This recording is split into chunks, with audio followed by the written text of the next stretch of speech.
Good morning friends, कसे आहात सर्वजण. तर बघा, आम्ही तुमच्यासाठी एक ट्रिक घेऊन आलेलो आहोत.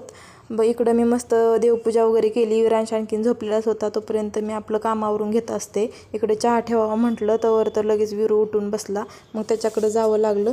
तर तो बसता आळस देत होता. मग त्याच्यासोबत थोडं खेळले. मस्त स्माईल देत होता, खेळत होता.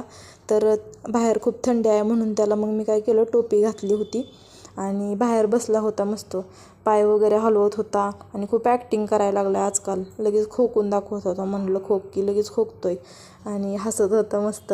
आणि त्याला काय टोपी काय आवडत नाही त्याला.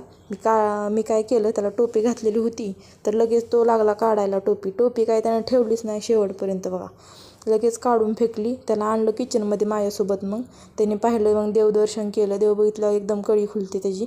तर भारी वाटतं त्याला. इकडं कुकर वाजत होता तर लागला त्याच्याकडे बघा मम्माने काय केले म्हणून.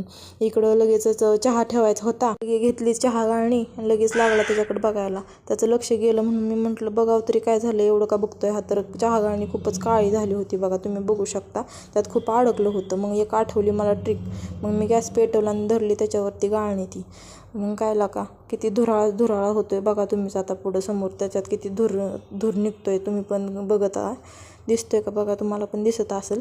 तर त्याच्यातनं सगळं ते जळतंय आणि अडकलेलं जळतंय सगळं. गाळणी मस्त असं चकाचक होती बघा. तुमची पण गाळणी जर अशी झाली असेल ना, तर तुम्ही ही ट्रिक वापरून बघू शकता. खूप छान निघते. नंतर जाळून त्याला घासायचं थोडंसं, एकदम चकाचक निघते बघा चहानी. तुम्ही पुढं बघू शकता चहा गाळणी कसली स्वच्छ झाली ती. एक नंबर आतलं सगळंच निघलंय बघा, जळून गेलंय. तर इकडं आम्ही थंडी वाजत होती म्हणून आम्ही आलो बेडवर आणि विराज मस्त हसतोय. चला आता बाय बाय.